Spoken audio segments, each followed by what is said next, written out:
किला road पर जो corporation द्वारा जेसीबी भेजकर 150 से भी ज़्यादा दुकानों को नुकसान पहुंचाया गया, क्षति पहुंचाई गई। और जो किला रोड की जो बेसिक एम्यूनिटीज़ हैं, उनकी जो हालात बने हुए हैं, वो आज पूरे मैं समझता हूँ रोहतक को शर्मसार। ये जो किला रोड ऐसा एक मार्केट थी कि दूर दूर से लोग किला रोड देखने आते थे। हमारे को गर्व था किला रोड की, हमारी मार्केट पे, कि हमारी शहर में ऐसी मार्केट है। आज के दिन ऐसी स्थिति हो गई किला रोड की कि इसकी दुर्दशा देखने के लिए लोग दूर दूर से आ रहे हैं।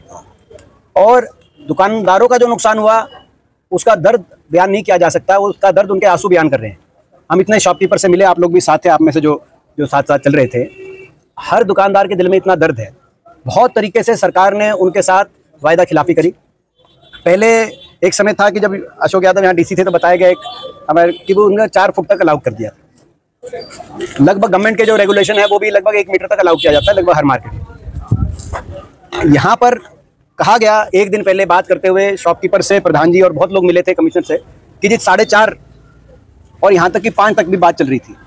मगर उसके बाद बिना किसी को खबर किए 5 बजे जेसीबी भेज दी गई और किला रोड में 500 दुकानों को चयनित करके 150 से ज़्यादा का नुकसान कर दिया गया। ये ना तो जो नोटिस कह रहे हैं, मैं देख रहा था उनका बयान, जो कमीशन नोटिस, वो तो एक साधारण एक रूटीन का प्रोसेस था। उसके बाद तो 1 महीने से बातचीत चल रही थी कि कितना, और उन्होंने मौखिक रूप से कह दिया था कि भाई 4.5 तक कोई नुकसान नहीं करेंगे, और 5 तक की भी बात चल रही थी, 5 तक। उसके बाद दूसरी बात है कि भाई बिना नोटिस के, बिना खबर करे दुकानदारों का नुकसान करना। दूसरी बात है कि गवर्नमेंट ने लगभग जो कानूनी फैसले आए हैं, कोर्ट्स के फैसले, उसके माध्यम से 1 मीटर तक के लगभग अलाउ किया हुआ है। वो भी यहाँ पे कुछ नहीं, यहाँ तो सीधा यहाँ तक कि शटर तक भी नुकसान पहुँचाए गए। बहुत से दुकानदार ऐसे हैं जिनकी शटर का भी नुकसान हुआ है। तो हमारी मांग है कि ये जो जिन दुकानों का नुकसान पहुँचाया गया है, उन दुकानदारों को सरकार की तरफ से मुआवजा मिलना चाहिए, उनकी मदद होनी चाहिए। इतना नुकसान एक दुकानदार कैसे बियर करेगा, नंबर 1। नंबर 2, किला रोड को लेके आप देखो, पहले जो ये बीच वाले जो आज खंबे देख रहे हो आप बिजली वाले, 5 साल पहले इसी गवर्नमेंट में पहले इनको साइड में लेके जाया गया। पहले बीच में थे, उसके बाद अब ये वापस बीच में ले आए, और अब कह रहे हैं दोबारा से इनको साइड में लेके जाने के लिए कार्रवाई कर रहे हैं। तो यही सरकार तो इनको बीच में लेके आई, बीच में लगवाया गया इस खंभों को, और यही सरकार अब कह रही है कि हम साइड में लेके जाएंगे। तो इसमें दुकानदारों को क्या नुकसान, क्या इसमें कसूर है, कोई बताए? और क्या उनके कोई मानव अधिकार नहीं है दुकानदारों के? क्या उनके परिवारों के मानव अधिकार नहीं है? ये क्या सरकार इतनी क्रूर दिल की सरकार है कि इनका पीला पंजा, जैसे यूपी में बुलडोजर चलाते हैं ये, अब ये जो है, जब वहाँ पे चलने की बात आती थी बुलडोजर, तो आता था कि भाई ये क्रिमिनलों पे चलता है बुलडोजर। तो इनमें से कौन सा क्रिमिनल है, कोई दुकानदार ये बता दें हमें। ये तो यूपी का बुलडोजर चला दिया इन्होंने रोहतक के किला रोड पे, मगर बिना किसी बेकसूरों पे, पूरी तरह बेकसूरों पे। और इसमें कोई कसूरवार है तो इस सरकार का अहंकार कसूरवार है। किला रोड की दुर्दशा के लिए कोई कसूरवार है तो यहाँ स्थानीय भाजपा के नेता कसूरवार है, जिन्होंने सुध नहीं ली किला रोड की। आज ऐसी स्थिति है, मैंने आपके टीवी के सारे पत्रकारों के माध्यम से दिखाया, ये जैन सीनियर सेकेंडरी स्कूल है, छोटे छोटे बच्चे, छोटी छोटी हमारी जो है स्टूडेंट्स, और बाहर आप देखो क्या अपने टूटे हुए शीशे पड़े हैं, सीवरेज खुला हुए पड़े हैं, गहरे गहरे सीवरेज खुले हुए पड़े। किसकी जिम्मेदारी है? अगर वो तोड़ के गए थे, वो छोड़ गए, लोग अपने हाल पे छोड़ के, ये है म्युनिसिपल कॉर्पोरेशन, तो ये किसकी जिम्मेदारी है? हम ये मुकदमा भी करेंगे यहाँ पे, ऐसी लापरवाही।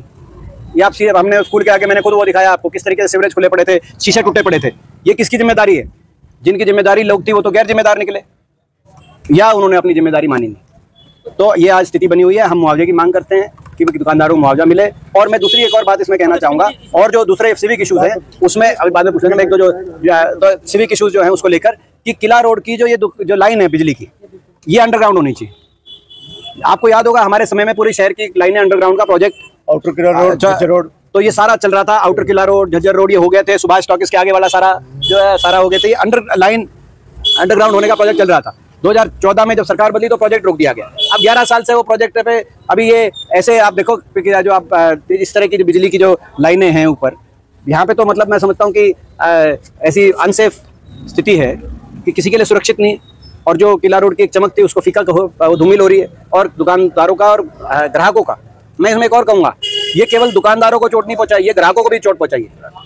ये जो किला रोड की हुलिया अगर खराब किया है सरकार ने, तो केवल दुकानदारों का नुकसान नहीं किया, ये ग्राहकों का भी नुकसान किया है। किला रोड पे गर्व जो है यहाँ के दुकानदारों को भी है उतना ही, और यहाँ के ग्राहकों को भी उतना है। अच्छा, दूसरी बात, एक तो अंडरग्राउंड मैंने एक जो मांग करी, तो एक और बात है ये पार्किंग। ये पार्किंग हमने अपने समय में बनवाई थी, और इसमें ये था कि ये पार्किंग मगर ये पूरी हुई इनकी सरकार में। जैसे कि अब स्थानीय भाजपा के एक नेता है, उनकी एक आदत है, जैसे इन्होंने जब मैंने बीच में से एक बहुत अच्छी सड़क निकलवाने का प्लान निकाल के और रेल को बाहर लेके आने का मैं प्रस्ताव करा के बजट मंजूर करा के लाया, लेकिन इन्होंने बदलवा दिया वो प्रोजेक्ट, क्योंकि इनको था कि ये हम लेके आए हैं और इसीलिए इसकी रेल को बाहर नहीं निकलने दिया। आज शहर दो हिस्सों में बांट रखा है। ऐसे ही इन्होंने ये जो पार्किंग थी, क्योंकि हमारे समय हमने बनवाई थी, इनको ये था कि इसको शुरू ही मत कराओ, आज तक पार्किंग शुरू नहीं हुई।